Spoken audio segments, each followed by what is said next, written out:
Good morning. Today we are starting chapter 8 in our religion book. So we're going to be learning about the Bible and the covenants that are in it. Who knows what a covenant is? Who remembers? We've learned that word before. What is a covenant? Nobody remembers? Nick, do you need a milk? Go get one. So a covenant is a promise that's made. It's an agreement between God and people. So trust is an extremely important part of life. We are on page 88, chapter 8, page 88. Trust is an extremely important part of life. We trust people so routinely that we often do not even think about it.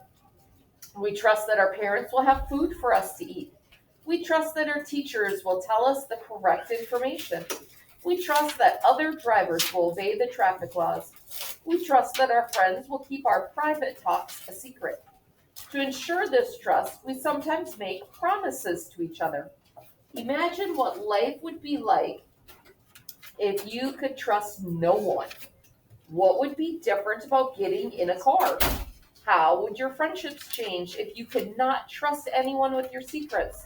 What would it be like if you could not count on your parents to provide for you? Sooner or later, you would probably become isolated and lonely. You would travel less, talk less, and rely on others less. Fortunately, God is not like that.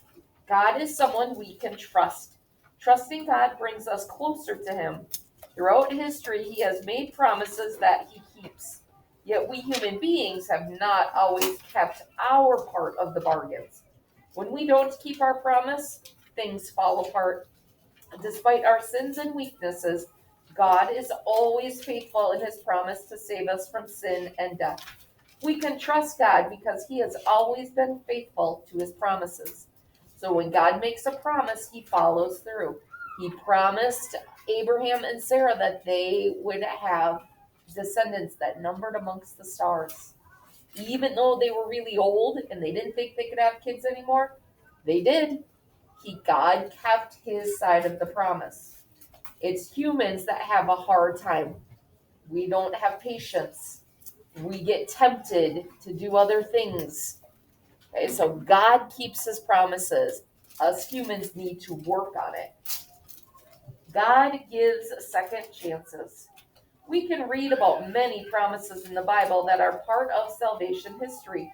Some promises are between people or groups of people, but the most important promises are the ones between God and people.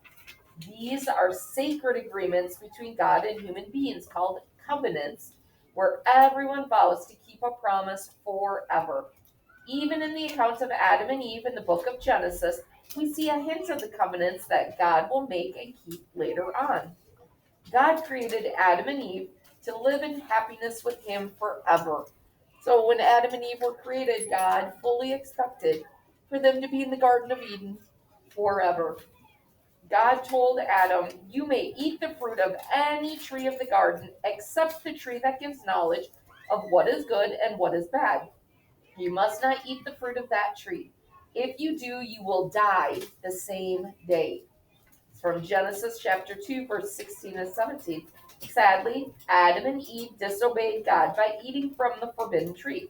As one consequence of their disobedience, they had to leave the Garden of Eden. Humans had separated themselves from God. So when He said that you will die the same day, He didn't mean your body is going to die right then and there. He meant your way of life is going to die. They got kicked out of the Garden of Eden. Had they stayed in the Garden of Eden, they would live forever in perfect harmony. But because they were kicked out of the Garden of Eden, now they became mortal. They're going to die. They have that disharmony that we've talked about. This does not mean God abandoned Adam and Eve to the power of sin and death. To the snake, God said, "I will make you and the women hate each other. Her offspring and yours will always be enemies. Her offspring will crush your head, and you will bite her offspring's heel." That's from Genesis chapter 3, verse 15. Sacred tradition teaches us that the snake represents Satan, the fallen angel who is always looking for ways to tempt us to disobey God.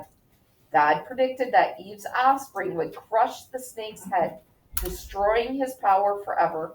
Tradition teaches us that the offspring of the woman is Jesus Christ. So, as early as the story of Adam and Eve, God promised to deliver us from the power of sin and death. Live it, keeping the covenant with God. In a covenant, all sides make commitments and promises to one another. As one of God's children, what are your responsibilities to Him? On a sheet of paper, list everything that comes to mind when you think about your commitment to God. Be as specific as possible. So we're going to do that right now. So you're going to get out a piece of paper, and I want you to list everything that comes to mind when you think about your commitment to God. So just make a list. It doesn't have to be complete sentences. What do you think is your commitment to God? And those of you at home can just write this on a piece of paper at home.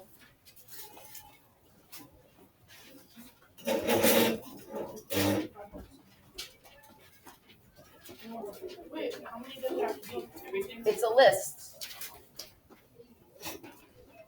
Adrian, make sure you tuck in.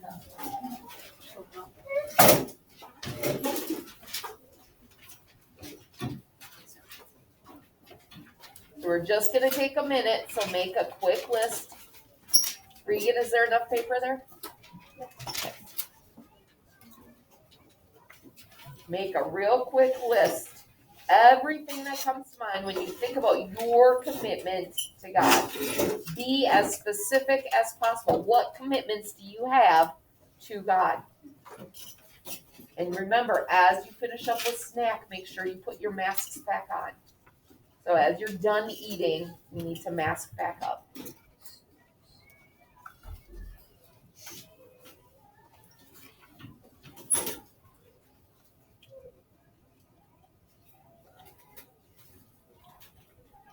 So what kind of commitments do you have to God? How are you going to behave? What should you do?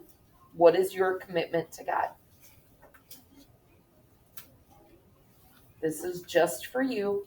So just make your list of what you think you should be, what commitments you have made to God. Think about the 10 Commandments. Think about how you should be acting, praying, what you should be doing.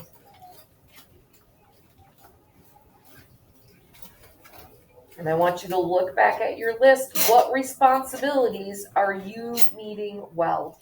Which of these commitments are you doing day in and day out? Which commitments need more of your attention?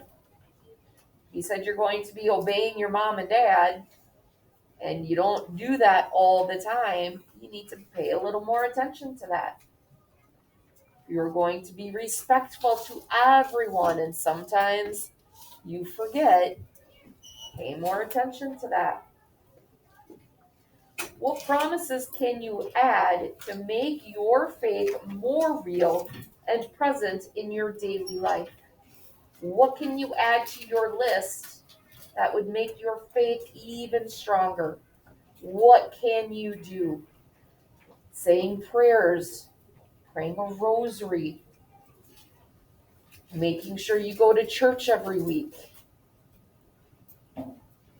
being kind to everyone, including people that you don't normally hang out with, include them in your groups. What are things that you can do? For example, maybe you can set aside 5 minutes in the morning to pray for God's guidance throughout the day. So when you wake up in the morning, you can do a morning prayer, asking for God to help you make the right choices. Or you might add an examination of conscience to your routine before bed. How did I do today? Are there things that I need to work on? Are there things I need to ask forgiveness for? What can I do better tomorrow? Everything you do to become more aware of God's call each day will help you to grow in a loving relationship with Him. So, adding these commitments in and following them are going to help you have a stronger faith life. It's going to help God be with you more, to feel God with you. God is always with us, but we want to feel Him. We want to feel that connection.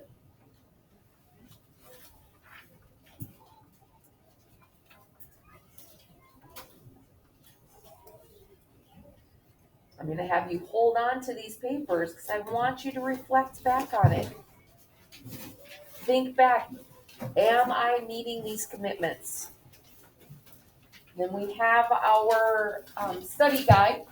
We are working on our first section of the study guide. God gives second chances. You need to complete the sentences. So I'm going to give us a little bit of work time to complete those sentences. We're going to say goodbye to our friends at home and hope that you have a wonderful day and that you are all doing well.